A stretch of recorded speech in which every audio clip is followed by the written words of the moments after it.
Cation, Laurie Kilmartin. Jackie Cation, Laurie Kilmartin. It's the Jackie and Laurie Show. The Jackie and Laurie Show. It's the Jackie and Laurie Show. The Jackie and Laurie Show. Hi, kids. Are we starting? Yeah, I said the first thing, Laurie. Oh, well, you know what? You say most of the things, so I'm glad you started early. Might as well open it up. Might as well open it up with me, the lilting laughter of my voice. We're all in our different rooms, you guys. Yeah. This sucks. I hate it. Not a fan. I don't like it. I don't I'm like to work like this. This is not me. This is fucking bullshit. And I just want to hibernate in a cave until this fucking COVID is gone. And I don't care if it's 18 months. I'll just sleep. I need 18 months of sleep. Yeah, you I'll do. take it. Are you supposed to work tomorrow? Yeah. Okay. From where? We're working. That room? Working from home. Yeah, we're working from home. Everyone's quarantined. Conan's quarantined too. So he's we're like doing, we weren't going to be on the air this week anyway. So we're just like doing what we would have done at the studio at home. And then he's taping shows from his house by himself starting next Monday. That's awesome. Yeah. All right. I mean, it's I've done 2 Zoom shows. You haven't done any Zoom shows yet? No. Maria's done 2 Instagram shows. I've been asked to do a YouTube live show at a Facebook live show. None of YouTube live, Facebook live, and Instagram, none of them, you can't hear the laughter, the Freddie Prinze story. I don't know if you ever saw the after school special, Can You Hear the Laughter? The Freddie Prinze story, 1979. Did not. It's he killed himself, Freddie Prinze. He did. Yeah. And in Can You Hear the Laughter, there's a scene where he's doing stand-up at the store, original room, and he can't hear the laughter. And that, I don't want to do stand-up where I can't hear the laughter. You can't hear so you can't hear the audience laughing, the people that have tuned in. That's horrible. Secondly, but you can see their faces. Yes. No. Okay, that's awful. I want the opposite. I want a dark screen that I can't see anyone's face and to hear laughter. This is awful. This is the worst thing to ever happen to stand-up comedy, except for Chicken. May he rest in peace. Oh, Jackie. This isn't what we started. This isn't what we want to do. This isn't. But do you remember why we sacrificed everything? Well, do you remember that when we signed up for this, we didn't know what we were signing up for then, right? Oh, I had an idea. I mean, Did you? Yeah, a little bit. What did you think? Because I literally, first of all, I had never seen stand-up comedy except for once on Johnny Carson. And then I saw, I went and saw live comedy, the 1984, and Sam Kinison, whatever. It's a great story. See my published works. Anyway, but the thing is I didn't know what it was going to be. And so what I think it's going to change. It's going to change. I've already been paid twice to do stand-up comedy from my room. This is the room. I've set it up so there's a poster of me behind me. That's with awesome. my name on it. It's a poster from my Bread album, and then it's the cat with the glasses. Anyway, but then I like to do it during the day because then the natural light comes in to light me. And I've done 2 Zoom shows, and the Zoom shows you can hear people laughing. I thought you said you couldn't. You can't with Instagram, Facebook, and YouTube. But you can with Zoom, but you have to see, we're doing this on Zoom as well, right? Right. So everybody comes into the Zoom, up to 100 people with a basic sort of kit. Right. And whoever's hosting it can mute everybody.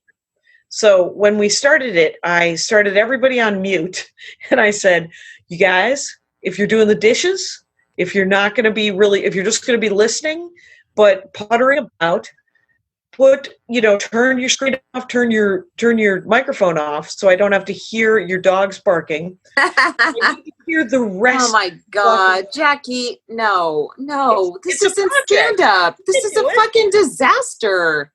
No, this is the disaster. Is this the disaster? This is the pandemic. Yes, globally, stand up is taking a huge hit. Only South Korea has it under control. It's awful. This is definitely different. When I started, I was so nervous to talk in front of people, and I'm like, if I could just stand up there and kill, that's it. I've completed. I won. Right. That's the whole thing, is to be able to go up in front of strangers and manipulate them and make them do what you want them to do. Really, that's what it is, though. It's a lot of crowd control and getting your jokes out and what you want them to do is laugh. But that's the whole thing. That's the whole challenge. That's what's fun about it, and that's what makes you. What's fun about it for me. For me, it's a different challenge, right? I mean, you get on stage and. I did a show today. I did a Zoom show today, and my first one. So I didn't know what the hell it was going to be, right? The other one that I did was actually a private. Anyway, but I have to put out an album at the end of this fucking year, so I have to work my bits. If I don't work the bits, they don't come together. They're not going to be a good album. So somehow I have to get people to watch it and not record it, and then somehow still buy that album in a year. Jackie, how are you going to record an album? Where? Well, it's not going to be a studio album. I'll tell you that fucking much. I mean, but really, we might not be able to perform in front of a crowd of people for like a year and a half. Well, we'll see. I refuse to live in a future that is yet to be. And so I'm going to, and all I can do is what I'm doing, which is preparing to record the album in November or December, which is what I was planning on doing. Right. And to do that, I have to do sets. Yes. Okay. So I scheduled a Zoom meeting. And then I wrote an elaborate fucking tweet or Facebook post, and I was like, once you send this, you have to show up in front of your goddamn computer and tell people jokes. Right.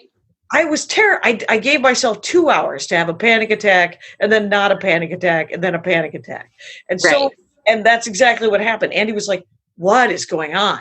And I'm like, well, the Asperger's hump is acting up, which is this part of my shoulder that hurts whenever I'm going to. And I can't. It's so hard. Anyway, so that's what I'm doing. And so I've done 2 shows, and they were. I felt human again. I'll give you that. I don't know how you're going to live if you don't do it. Because get this, Carmen Morales today texted me. She said, "Can I please do a guest set on your Zoom show?"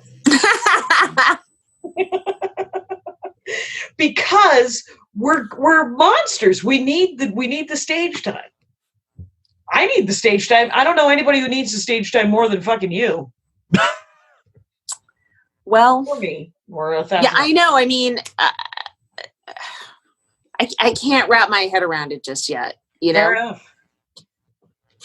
I have to set up. I guess I have to set up a studio in my bedroom, and I mean, here's the thing. Like we've had work writers meetings on Zoom. That's what it feels like. It's like I'll just be the only speaker in a meeting, a work meeting. That's what a stand-up show is now. It's like a fucking work meeting. No, oh my God. It's supposed to be dirty in a nightclub with waitresses interrupting your fucking punchline, and that's an ideal situation, except for it isn't, because an ideal situation is a theater situation where they're all sitting politely, listening to what I crafted. That's my favorite thing of doing a stand-up comedy. Well, you've done a lot of theaters, and you got to be able to do all of it. You got to be able to do this shit. You got to be able to do one-liners, one-nighters. You got to be able to do theaters. You got to do it all. Television, radio. We're the original one-man fucking band. Do you think Zoom shows are the equivalent of another, just like doing a TV spot or doing a theater or doing a one-nighter? That's what you put Zoom shows in that kind of category. I'm going to stand by it. That's right. I'm making it up as we go along, and I'm standing by it. It's just a different version of Tribble. Let's figure this fucking out. All you got to do is point your attitude at the right problem, and then you can stand up to it and fuck them. Wait, what? Point your attitude. Well, the thing is you're thinking about, you're overthinking it, right? So you're thinking about it in a way that you're like, well, this isn't anything like anything I've ever seen before. But remember the first Super 8 you stayed at that had a bullet hole in the wall? That wasn't anything you were expecting either, right? It wasn't far off. I mean, you were not expecting. Considering the gig I had just done, yeah, it all made sense. Yes. But I mean, the first one. I'm talking about the... No, it felt like it was part of the romance of stand-up comedy and the road part of it. Yes, it did. You asked me a question. I'm telling you, that didn't shock me. I was like, it's a dump.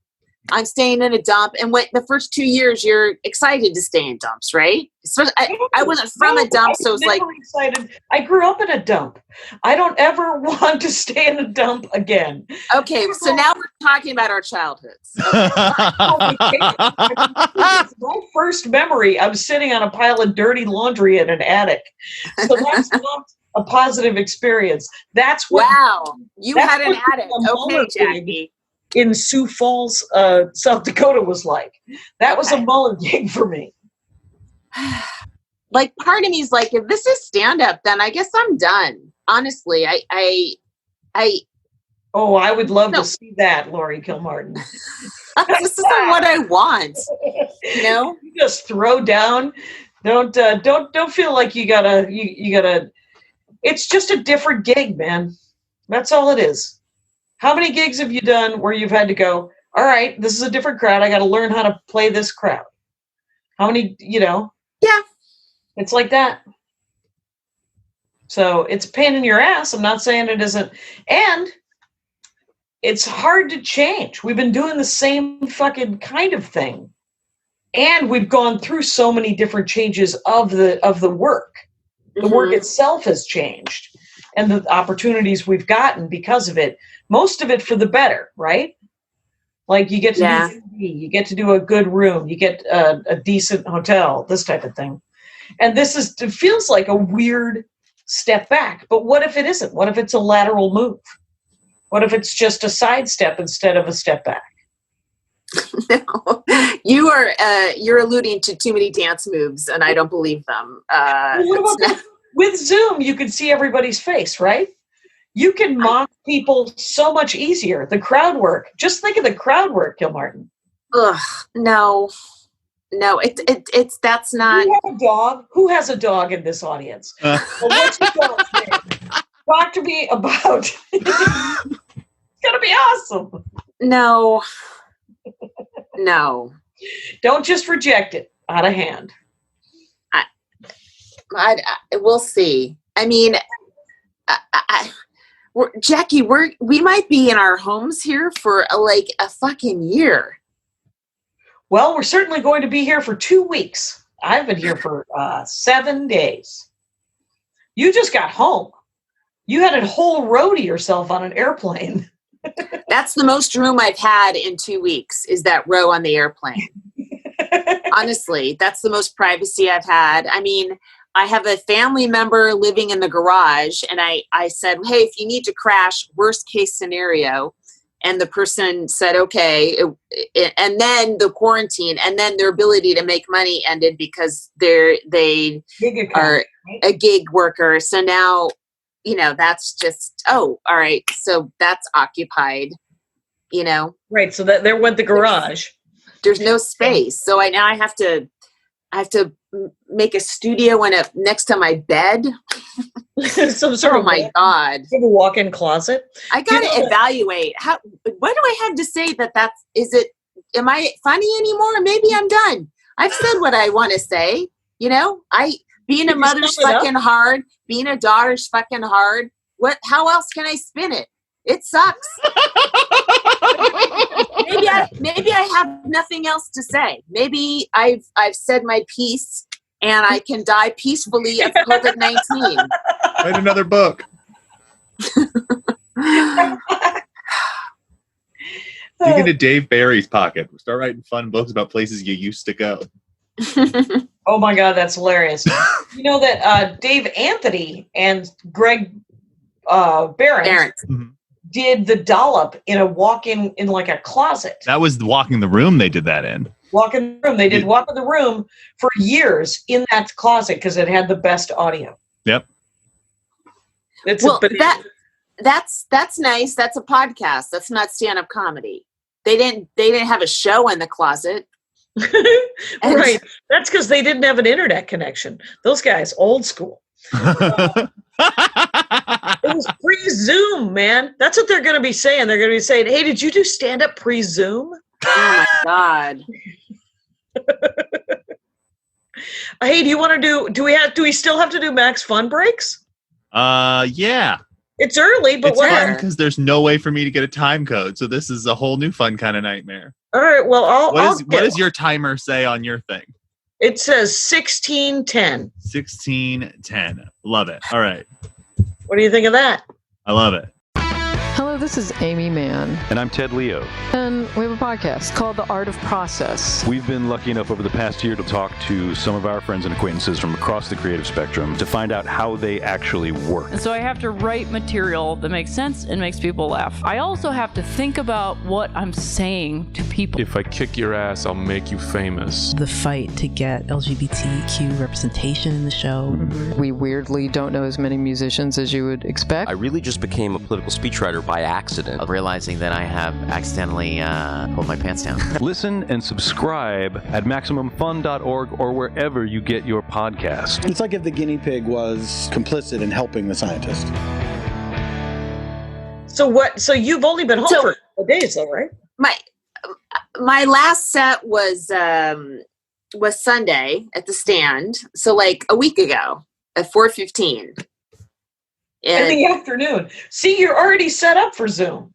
4:15 in the afternoon. Jesus. And it's the Brent show. And then I had a spot at the Broadway, but it just felt so, everyone was starting to quarantine and I felt like an asshole for being out. So I asked if they could replace me and he said okay. And then I canceled the next 2 spots, but then the whole city shut down anyway.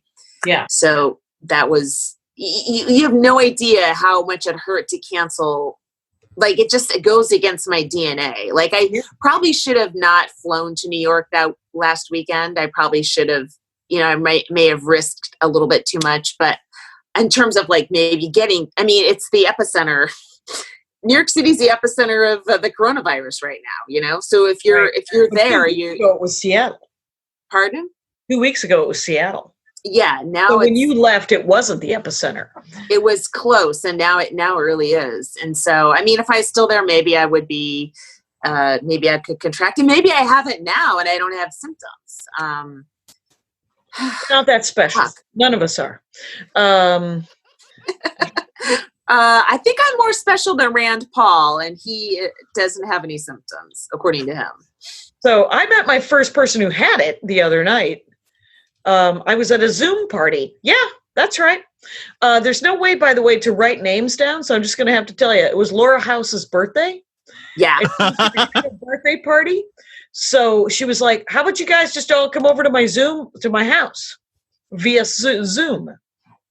So we had a Zoom. Yeah, we had a Zoom party, and we did this awesome thing where everyone got off camera. And then she pretended to wander up and we all pumped onto camera and went, surprise! It was actually really, really funny. But one of her friends who was at the Zoom party called from his bed. He had hooked up to a ventilator. He had the virus for like a week and a half. Damn. Fuck. Yeah. So I actually got more information from that guy than I have from any news source. What's his prognosis? Is it good? He's okay. Well, first of all, to get the disease this early, there are beds and ventilators. So he's okay. Dude, this shit is fucking terrifying. oh, it's real. If either us gets, I mean, any kind of sickness in the next couple of months, how are we gonna stay at a hospital if we need to stay at a hospital? What's coming down is podcast horrific. If I'm attached to a ventilator. Just Pardon? so you know, I'll be taking a break from this and the Dork Forest if I'm attached to a ventilator. I doubt it. Yeah, that's a lie. You'll be interviewing your nurses. What do you collect? Anyway. I mean, there's a couple. I feel like we know a lot of clubs that are, are kind of month to month, and are always hustling and trying to figure out how to get people in there. And are those clubs going to be open? Well, this is not how I thought the boom would end. Right. I know. Yeah. So, but the big chains not paying their staff while they're off is kind of suckage, right? Yeah. And setting up GoFundMes to ask comics. What big chains? The one that doesn't book us. Oh, that chain? Oh, really? Yeah. Big, individual GoFundMes for each of the towns. Right. And everybody's got a GoFundMe right now. And I know. It's just, they have to do, it is terrifying. I almost lost it a couple of days ago. And then I was like, if I felt like if I have a crying jag or if I lose it, I didn't know if I was going to come back. And if I was going to stay out there. And so I held on just a little bit longer. And I was reminded by our nephew about to be grateful for the fact that I actually have a place to I'm not on the street. Right. I have food and water and shelter and somewhere to hide right now for this 8 weeks or whatever as long as it takes. And you see that on the thread. We happen to know a couple of people comics who they're psychics, man. Unfortunately, they are also not optimists.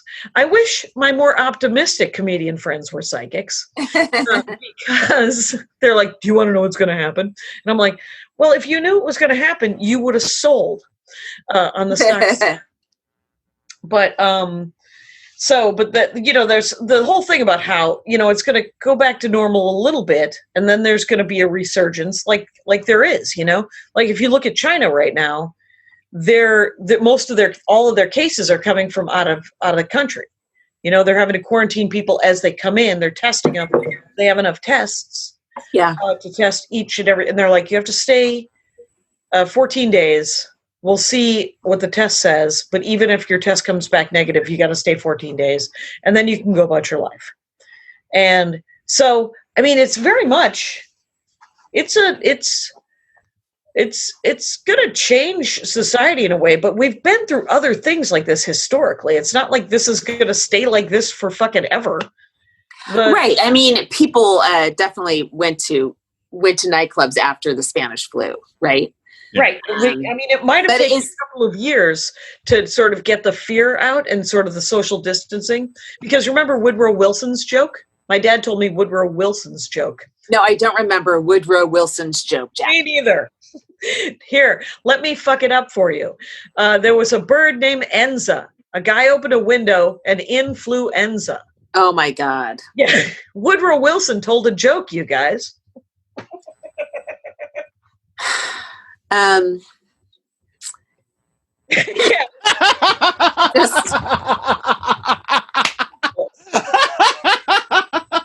I really don't want to be conscious right now. I really don't want to be part of this. It's way too stressful. All of the things I use to manage myself are taken away from me. I can't fucking swim. I can't do yoga or, in a group that I'm used to. I got to do it by myself in the room that I'm also spending 20 hours a day in practically. Right. Did you see Morgan Murphy's tweet about how her phone said that she had been on it for 25 hours? Out of 24? Oh my God. It's I might crash. I mean, I might. I don't know that my. I have a weak inner core, and I mean emotionally, and it's being propped up like our economy. My personality is being propped up by stand-up comedy and swimming, and I don't have either of those things anymore. And instead, I'm trapped like a rat, and I don't know. I may have a total breakdown. Right. Does your yoga studio, are they going to have an online class? Probably. I'm going to try an online class tomorrow. But I mean, it's soothing to see the same faces that you do the class with. No, I would be happy to explain it myself. No, I was going to tell a different story, but please talk about it. Yeah. No. But I mean, I have a hard time just doing shit by myself in a room. I like to have an instructor tell me what to do so I don't have to like motivate myself, because I give up really easily. You know, I'm like, oh, I'm fat, I'm this, I'm that. Well, I forget about it when I'm in a class, you know? And so now I'm just stuck with only my voice all the time. And it's not a good voice. Oh. The one that's in here. And it's all I have right now. And it's only like been a week. Mm-hmm. Yeah.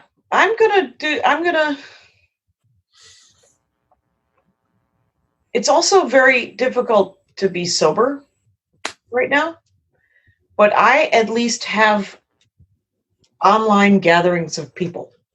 Mm-hmm. And they are the same people that I go to those gatherings during the week. And what I see is I'm incredibly antisocial in a group of like-minded individuals.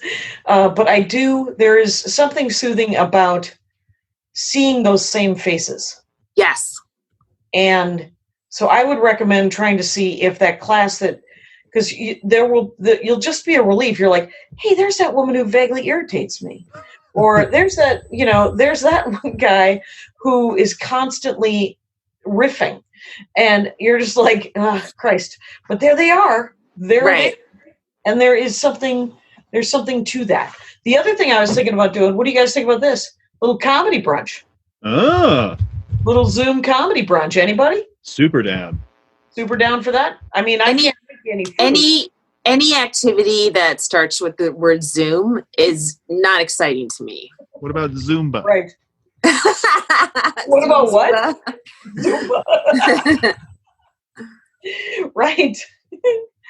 And your guy who helps you build stuff, he was supposed to be at our house on Monday, and he said this a week ago, and I was like, he's not coming, and he called and he said, no, of course we're coming. We're going to be outside. We're not going to be next to you.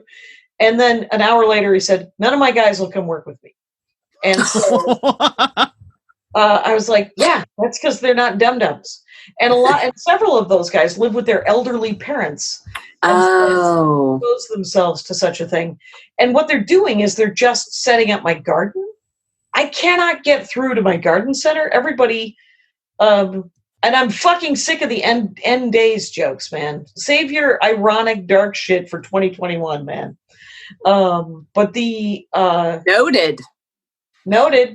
And so I was going to put my garden in this week, my vegetable garden. And Andy's like, well, maybe William will come by himself and do it. And I'm like, maybe he will. Or maybe I'll just fucking drive by Sago and ask them if they'll bring me some tomato plants out to the road, and I can give them my credit card number over the phone. And, because I want vegetables in 4 months, like I usually do, Yeah. We ordered groceries for the first time. How'd that work? It took 2 days. So start early. So you and Andy haven't physically left the house at all for anything? We went he went to the groceries. So what happened was last Sunday, I flew back from Bloomington. And so and we recorded that night, didn't we? Yes. Okay. Yeah. So I've already explained what Dayton and Bloomington were doing.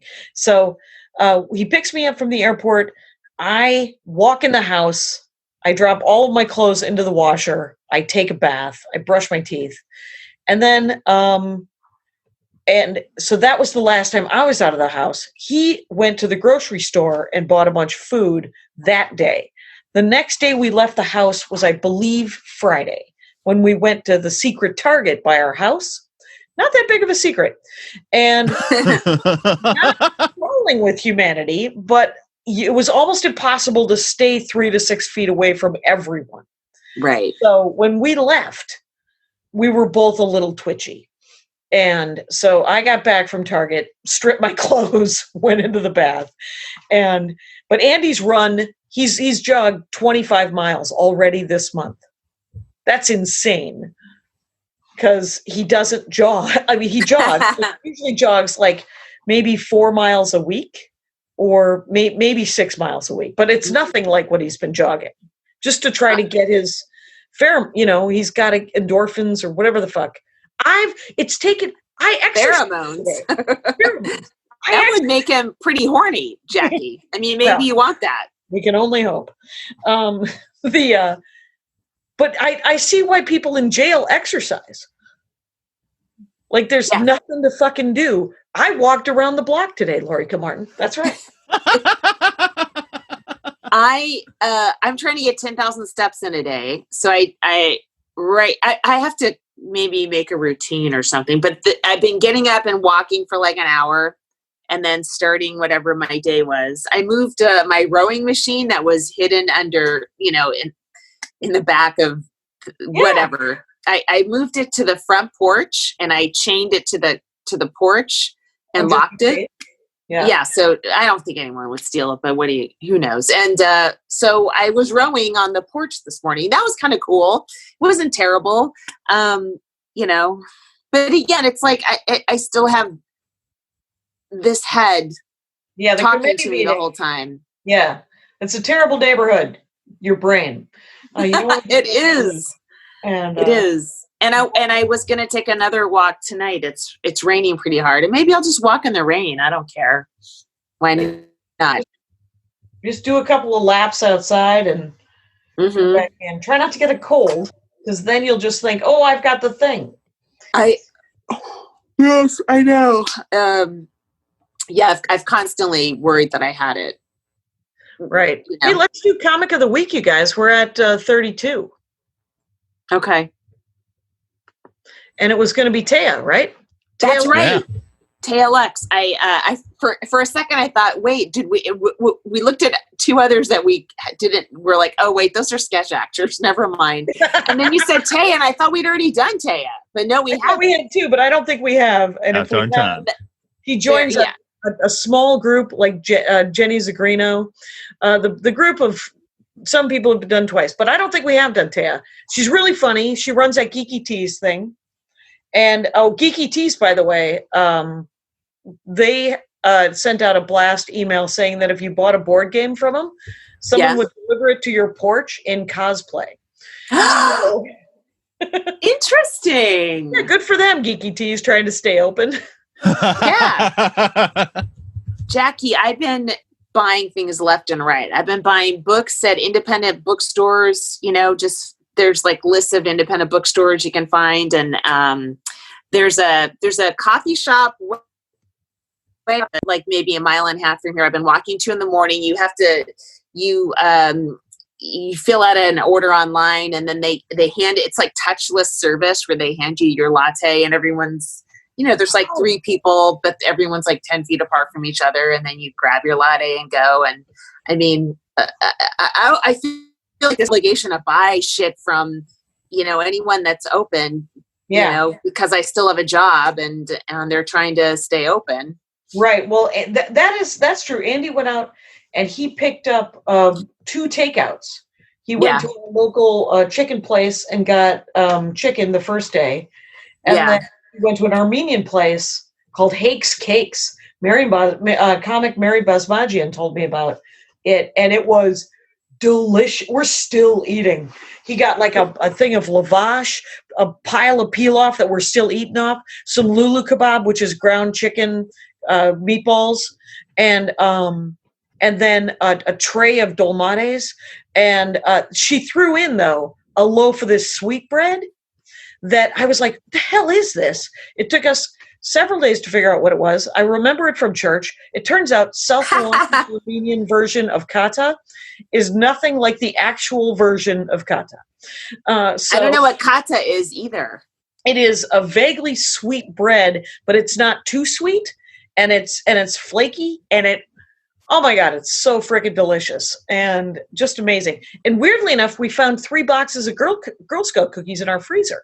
Oh my God. What a find. Wow. Amazing. Yeah. And my sister-in-law for this is how we might be doing this too, is my sister-in-law for Christmas sent us something called Yum Universal or something like that. And it's candy and chips from a different country every 2 months. Oh, okay. And we got one of those boxes the other day. And it was from Brazil. And the last one was from France. And they're just different French candies and chips. And he likes potato chips, so he's got something to eat. I want more chicken. It's really hard to get meat. Yeah. Is it? I guess. They didn't have any ground beef. I wanted to make chili. We had a hunk of ham in the freezer, too. I thought that. I made a ham soup. Mm. What do you do? haven't, I don't know how to cook. See, I gave you that Irish Bible cookbook. You did? I did. Look for it. You'll All like right. It's not satisfying to me to cook. I really don't. Jackie, I only like 3 things on earth, and they've all been taken from me. I'm not spreading my wings. I'm not going to learn new shit. All right. That's not my personality. Except for when I think about your career and I think about all the things you have learned, I was telling somebody, I think it was my sister, I was talking to about your situation, and she said, she's a goddamn hero. She's a saint. And I was like, yes, she is both of those. And I don't know. What do you mean, the living situation? Yeah. The fact that you are now living in essentially 12 feet. And you can turn, this is like a studio apartment in New York. You can turn around. So, yeah. So you're a fucking hero. So I did put little lights around my my mirror. That's I did that. I insist that you have hope. Oh shit! It's knocked over my. We're all supposed to be drinking hot liquids every 20 minutes. Did you hear about that? I saw you post that. I don't know what that means. It sounds like some crackpot shit you picked up on the internet, but please explain. It's my hippie doctors are letting me in on it. I just spilled something, but I don't have a towel in here. It seems rude to leave you. Yes. Talk amongst you're sitting on a bed, right? Yeah. Can you just use your cover, your bed cover, to clean up that? Kind of animal. That's what I would do. I believe it. This is about what it normally is. I'm glad it hasn't changed the show that much. She does storm off every once in a while to get a towel. She's a lady who needs a towel. Oh, she should rip that off from Craig Robinson and just start showing up with a small towel on stage. Small towel. Oh, does he sweat a lot?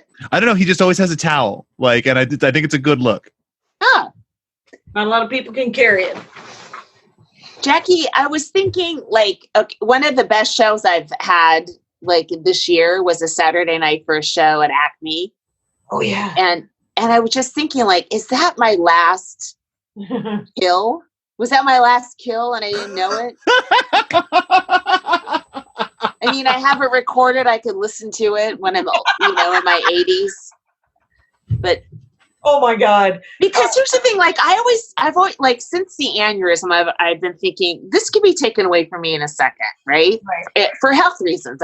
Who knows, right? I didn't think it would be taken away from everybody all at once. This is totally different type of solace. They're taking it from everyone. It isn't just you. I know, but I mean the grief. There's some grief with this kind of loss of something that I love so much, you know? Yeah. And it's like the thing is, my husband died and you're already telling me to date, like get on Tinder. Like, no, I'm still bummed. Right. I should give you some time to grieve. Would you like some time to grieve? Please use that as a note, Kyle. Time to grieve. So tell me about this hot water bullshit. By the way, as I drink my ice water, I love ice water. You'll never take ice cubes from me. That's because of global warming, they're discontinuing ice. You're fucked. Here's the scoop. The virus itself, the COVID-19, and anybody who calls it the Chinese thing can eat it. So the disease it affects the lungs. They've autopsied like a dozen people in China, and it's super mucousy. So what you have to make sure is that your passages are cleaned up. So they recommend every 20 minutes drinking this hot water for a couple of reasons. One, it cleans out your sinuses a little bit to have, and it makes sure you're hydrated. And you should gargle every day with something astringent. They said salt, lemon, or vinegar. Just gargle once a day, and just to keep your throat clear as well. And then you drink this like something hot, whether it's coffee. I drink a lot of coffee, tea, or just hot water with lemon or hot water. And it keeps the mucus down, and it gets any bacteria that might be in your mouth into your stomach, and the acids kill it there. So it's supposed to be good for you. Anyway, but all right, I'm so dumb. Coronavirus isn't bacteria, right? It's a virus, so that really wouldn't doesn't. Well, if there's bacteria in your mouth, I mean, this is in addition to, you're supposed to be washing your hands in your own home. I just sprayed down everything with bleach, all of my doorknobs and my mail. Oh, yeah. Yeah. And I did a deep clean of the bathroom. I wanted to do a deep clean of the living room when NPR Live from Here asked me to do a quarantine art, like hotel art. Oh. So I did the art that was in the corner by my computer, and in one of the videos you could just see the dust underneath.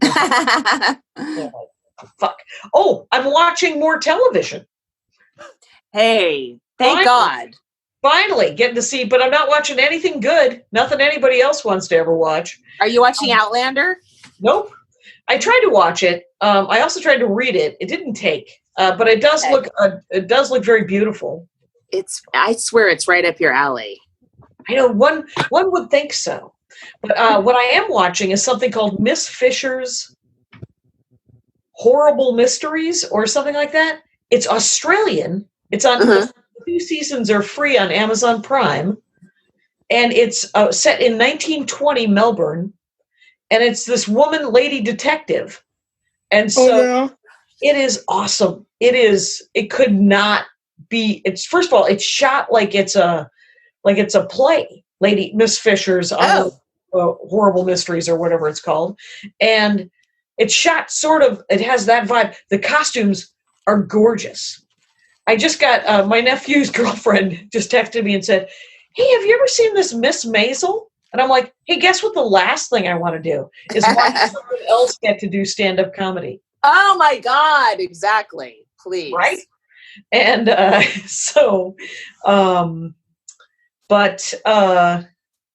yeah, I mean, and so that's the only thing that we've watched, and binging is just 2 shows a night, I don't want to watch too much. I know. I don't want to be on Twitter too much. I don't want to be on Facebook too much. I don't want to watch too much TV. And I don't want, what we've got is we've got some music playing. Yeah. For a portion of the day. Andy goes running. A schedule's super important. Make your bed. Put pants on. I think that's true. Yeah. So that's what I've been lasting in pants until 4 p.m. from about 9 or 10 in the morning until about 4 or 5 p.m. and then it's PJs. Yeah. And after this, I'm gonna take a bath, and I'm gonna go read a romance novel. Yep. This is so much harder than having a job and having too much to do. For me, I feel flattened. I feel like I just got run over, and now I'm supposed to pick myself up. And it's weird. I'm in a house. I have a house. I have a place to live. I have my job. Everything is continuing. I'm not even in that kind of stress. It's just the. I feel like all my utensils have been taken from me, and I'm supposed to eat, and I just I don't feel like myself. I think you're right. I think you need a minute to grieve, and then I think you're in that daze. I was in a daze for the first 3 days, and then I was like, trying to cheer myself up. Okay, here's an anecdote.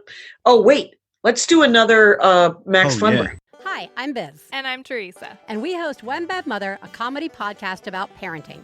Whether you are a parent or just know kids exist in the world, join us each week as we honestly share what it's like to be a parent. I don't know how to fix mornings for myself. I do not know how to make mornings okay for myself. So the t-shirt, I don't do mornings, isn't even a funny shirt. I shouldn't get it for you. It's sad. It's a sad shirt. Yeah, it's a sad shirt with tears flowing. So join us each week as we judge less, laugh more, and remind you that you are doing a great job. Find us on MaximumFun.org, on Apple Podcasts, or wherever you get your podcasts. One time, I'm in Provincetown, Massachusetts, and this guy who I worked at with the hot dog stand, we went for a ride, and his car broke down. And neither of us had AAA because we were children, because we were very young and dumb. And so there was a moment when he started to get irritated. And so I did some sort of weird clown thing where I was just trying to get everybody in a better mood, like I'm the child of divorced parents, like I am. And it turns out we all have to cheer each other up. And so, I know. There's no point to this fuck. I'm so sorry. I did. I got 2 interviews with 2 different newspapers who were like, jokes in this world. What's it going to be like? My mom pulled out your article for the LA Times, Jackie, and gave it to me. Awesome. And then the Minneapolis Star Tribune, it might come out when this comes out, but she was like, well, what do you think? Because I had somebody call me, and I wish I could write down his name because it was a comic, and he was freaking out. And I was like, he's like, I don't know what to do. And I said, we're not doctors or scientists, so we can't actually, and he's a fix-it guy, right? Yeah.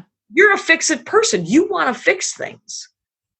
And so you can't fix this, which has got to drive you nuts. But you have other skills, and those skills are to make people laugh and to cheer people up. And I think that's all I can do right now. And get this. I'm just going to say it. It's Andrew Solomson. He's a networking IT guy. Yeah. He's making sure everybody's online. There's very little that's more essential. There's only doctors and nurses that are more essential than that. And right. There's food people, medical people, and IT people. Those are the essential jobs right now. And of course, trucking and transportation to do with all of those things.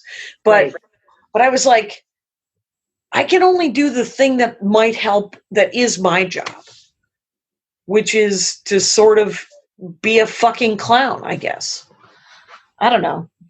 But I'm not, I can sometimes get overwhelmed by it. but then I remind myself that, I do have family members. I do have friends. I do have people who love me, who will support me and try to cheer me up too. Because sometimes I need the pep talk, right? Right. Yeah. There's some stuff. You do it, Kyle. Oh my God. That was the most perfect reaction. Trying to not like, or say, I'll be your friend over here, and just dead-eyed Laurie, just cool. Cool. We're all working on it. Damn it. That was fun. Oh my God. We have another 10 minutes of this, by the way. What are we going to talk about next week? How Well, you've written at least you've written 2 books. One of my brothers was like, "Do you have a book in you? Could you write a book?" And I was like, "Hey, do you know what I have in me? A week of sleep. That's what I've got in me. How would I catch up on some? Not be afraid to nap. Never be afraid to take a walk or take a nap." I say. I did. I took my fire alarm video and I finished captioning it and I put it up. Oh, good. That was it. I put Horcrux up, the DVD. Yeah. Are people buying it or watching it, or? You're watching it. Some people are sending me some money via Venmo. That's which is good. I'm looking forward to getting my selling exchange money sometime in the next couple of days. That hasn't been. Yeah, I did hire that the comedian to the comic that I told you about to write down all my track times and stuff like that, and I'll see about getting. It's weird. I was like, oh, I don't want to release this album because I'll still be doing this material for a while. Will I? Right. Will I? Right. I mean, the other thing is like I look at the stuff I was working on before this, and or the stuff that I have, that's my act, and I'm like, is this even? Who cares? Is it appropriate now? Who fucking cares right now? Right.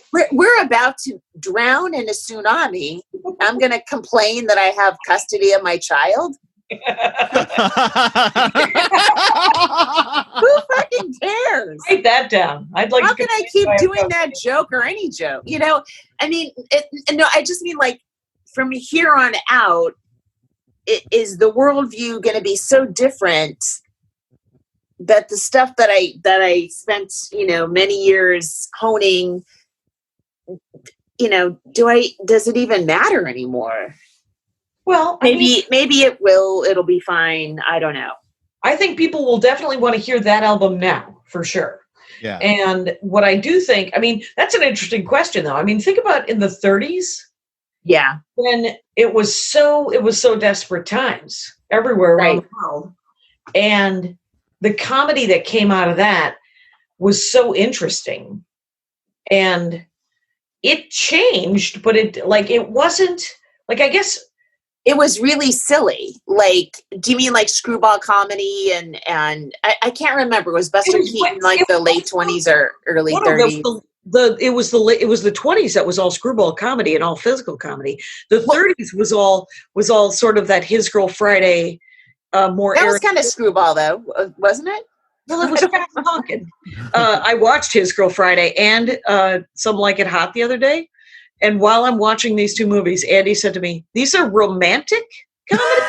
But Some Like It Hot is from the 60s, Jackie. And no, Some Like It Hot, I think is the 60s, or I think it's really 60s. Yeah, I thought. He died. But it was in black and white. No, Some Like It. Jackie, 2 weeks from now, or maybe, next month, this country could be at 30% unemployment. Mm-hmm. That's what a government, somebody who works in the government for Trump was saying, which is, when all that's happening to so many people, the audience, the jokes that you've been working on during a booming economy, assume that everyone's sort of okay. And now we can kind of assume that most people, or a huge amount of people, are not going to be okay. And does that change your stance on stage as to how you relate to people? Not that we're even on stage. And the stuff that I was concerned about? Is it still worth being concerned about when so many people are hurting in such a bigger way? Like, will it even feel necessary to laugh at that stuff? Like, I almost feel you like might change your set, but yeah, I mean, a lot of our stuff would be changed just by the circumstances of so many people in this country and the world. But well, we changed in a way. That's every year, every 4 years for sure, because of presidential elections. Yeah, but there's but there's still a continuity to even presidential elections. Even having this maniac in charge, it's like, all right, we'll suck it up for 4 years. Like it's in our DNA to every 4 years try to change it, right? But this is bigger than our national DNA. This is 1929. This is huge. Yeah. And it hasn't completely happened yet. It's also the thing of it's on its way. And but the thing is that it also, everybody lived, not everybody. Some people died, but a lot of people didn't. Yeah. Right. But the country still remained. Humanity still existed. Yeah. Horrible things like plagues and quarantines and depressions and crashes and unemployment, and all of those things have happened before. And comics, and just to bring it back to comedy, comics change with it, and the stand-up. And because we're stand-up, so we got to talk stand-up, not sort of like, I don't want to watch any of the disaster movies. I own a copy of Idiocracy. I'm not putting it in. It's not happening, right? Right. I don't want to watch some dystopian future. I saw T2 Fate on the plane about a month ago. I wouldn't watch that movie on a bet right now. I don't want to see anything dark. I want to see everything fearful, because I'm just trying to keep my spirits up. But I will give you hope, is the fact that this too will pass, and your stand-up will change with it, or mine will, and I believe in yours as well, because the way you write, the change in the way you've written from 4 years ago is noticeable to me, because I'm from the outside looking in. Yeah, and it's different, and it's a delight to watch you. Remember, I'm not. I wasn't trying to take things this direction. Well, but I don't know. Yeah, I don't know what you wanted to say. Go ahead. No. I feel like things just started changing, right? And they're about to change dramatically, and it's weird. It feels weird for me to react to it already, because it's not finished yet in a way. Oh, right. Right. And how can I react to it? It's not done. Yeah. It's like making jokes about a car crash that's the person just ran the red light, but the crash hasn't happened yet. Right. You should wait a day before you make fun of the car crash. Just out of politeness. But I don't know. I mean, I admire the people that are immediately flipping into, Zoom sets and doing whatever they're doing live and all that kind of stuff. And I mean, there's also comics that are very nimble on Instagram and feel comfortable on it and feel comfortable with video much more than I do and ever have. So it's like, oh, first of all, I got to fucking flip to something I don't enjoy. Well, here's which is video. Right. And then there's like, what's the take? What's my take too, as well? Yeah. I'll say this. One of the reasons why I'm willing to do Zoom or anything is that it's my income. Yeah. My only income. Yes. Yep. So I will fucking piss on a spark plug, to quote a movie called War Games, which I would watch again. But the thing is it is, I'll do any set. I need to make money. I can't not have an income, right? Right. So that's what drove me, in addition to loving stand-up, is the need to make a living. Made me take gigs I wouldn't, who Who wants to go to fucking Tulsa and get groped by Randy Longhair? Nobody. But I'm willing to do it because the guy paid $1,200 for the weekend. Huh? What am I, Rockefeller? And so, yeah. No, and that's an interesting point because I have an income right now. Yeah. And so, and I have for a while, and I've always done, like, since I started writing full time and having a kid. When I started writing full time at Tough Crowd, I didn't have a kid, and it was like, I do 2 things and that's fine and whatever. But then when I had a kid, it's like, okay, the writing is the full-time job because it takes care of the kid, and that's fine. And then stand up, I'm not going to let go of stand up. I'm going to keep it going. And I love stand up. And so I burned the candle at both ends, but it was because I love stand up. Well, I don't fucking love Zoom. You don't know. I'm like, am I going to burn a candle at both ends for Zoom? I don't like it that much, and I don't like where all this is going. And so I guess that puts me in a different. If this was my only income, you would definitely do it if it were your only income because you still have to feed that kid. Yes. But what you have to do is you have to find out if you.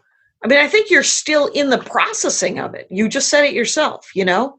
You're going to find out if you still want to do stand-up. You're going to find out if you still... Jackie, I know I want to do stand-up. This isn't stand-up. Well, the thing is you can't define it. It's like saying Hannah Gatsby isn't stand-up. Yes, I can. I can say stand-up is standing up in front of an audience of strangers. That's stand-up comedy. That's what it was. That's what it is, and we're not allowed to do it. So we're coming up with something new, but that's not stand-up. That's what I did this afternoon at 2:00. I stood up in front of a bunch of people I don't know, 75 of them, who were in this Zoom meeting, and I did stand-up comedy. That's in front of a monitor. It's different. It's not. It's different. No, I don't know that. You could say that I'm wrong and that you don't agree, but I can know that I'm right, and you don't have to agree. I don't agree. That's fine. Don't sweat it. Anyway, do you want to call it, Kyle? Yeah, I think that's a good spot to end. That's a horrible. We're at a minute 1. It's like a cereal. We got to keep them coming back every week. Well, will there be a next week, guys? Probably. Hey, bye. MaximumFun.org. Comedy and culture. Artist owned. Audience supported.